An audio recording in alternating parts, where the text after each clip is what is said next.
Unit 74.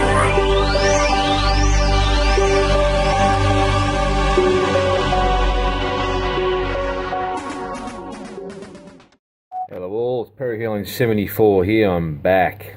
Now, yeah, I had a few issues lately. Issues with the Amiga. Some other life-changing events though, and I'll get into that later maybe. Not tonight, but yeah. But good life-changing, not bad. So about as big as it gets, pretty much, I think. Anyway, so it takes up a lot of time, but anyway, it's yeah. Anyway, I'll get on to the next bit. So yeah, the Amiga had some issues. The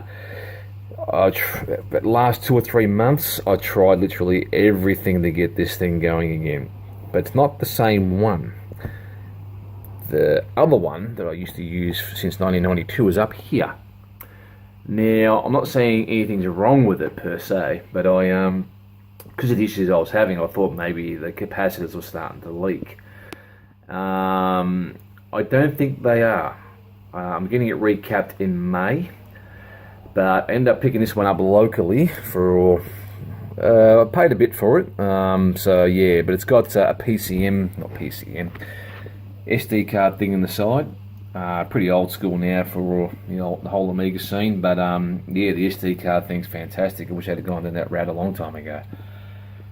Makes it much easier. I've got the one of those SD card readers too, so I can, it's easier to get onto the emulator to then transfer files, chuck it on, the SD card, and then bring it back to the Amiga.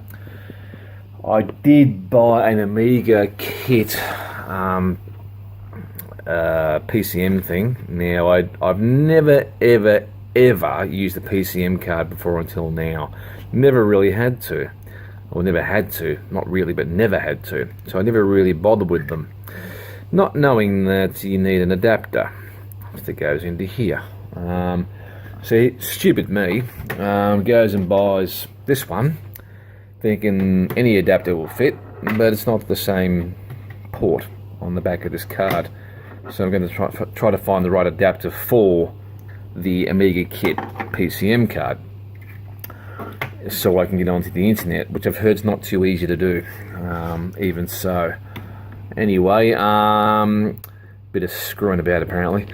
So, yeah, the issues were, for the Amiga, after a couple of months of trying to nut this out, changed the memory, checked out the accelerator card, had a bit of flux on a crystal, which does the clock thing.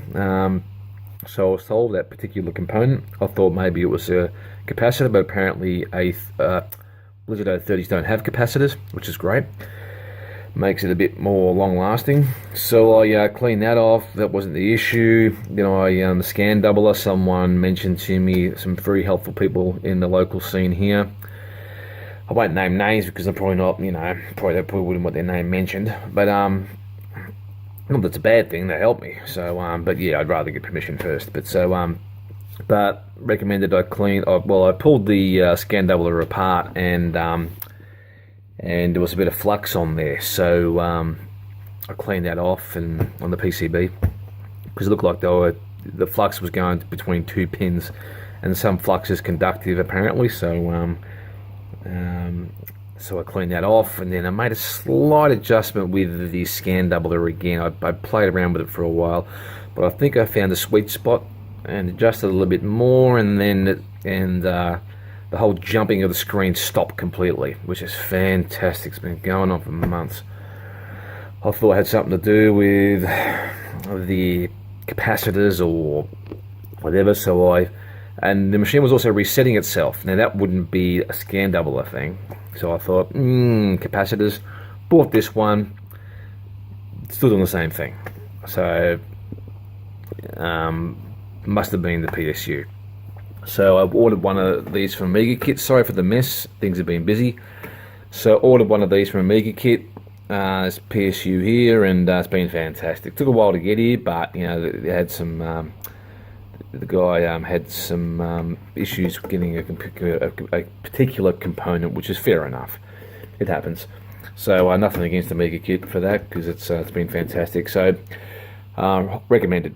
Now, yeah, so I got this, and no resetting anymore. there's not one reset that's happened. Knock on wood. Like I call that wood, it's probably just chipboard laminated.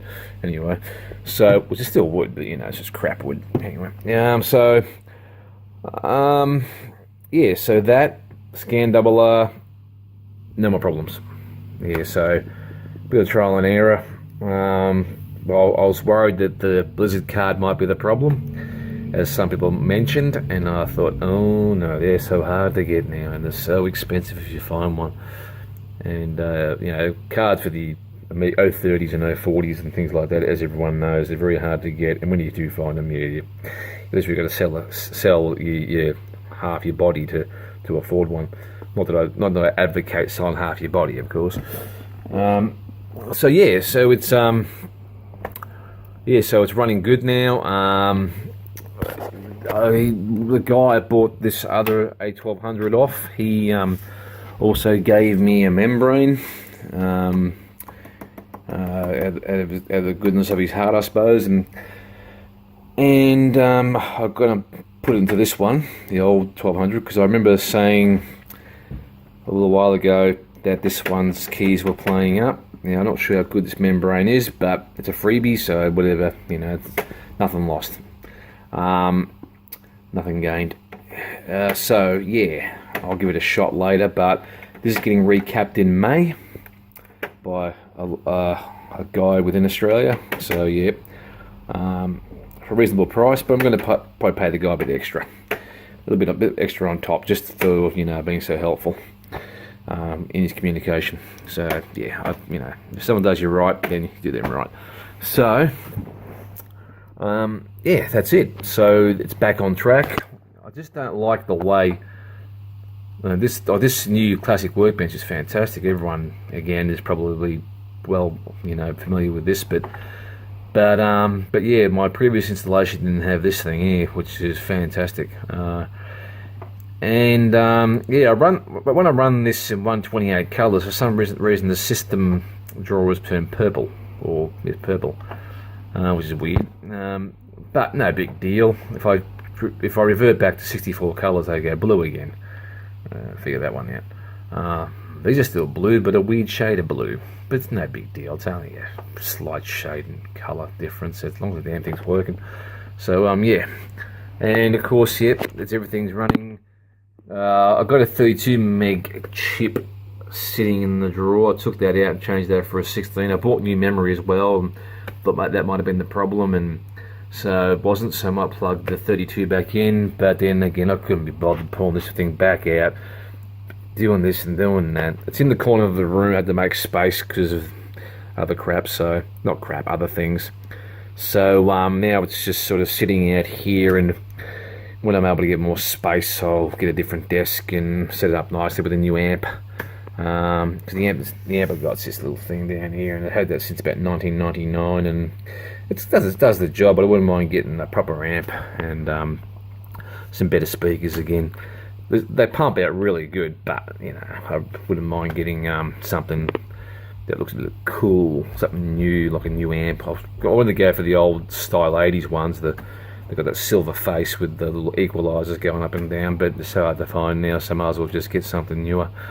So anyway, yeah, that's it. So I'm back on the scene, and yeah, I shall make a new video soon. Sorry for the hiatus, which I always say every time I make another video, because sorry about that. I've been gone since 1926. But anyway, hope you enjoyed the video, and yeah, it's good to be back. Alright, take care, and I'll see you all soon.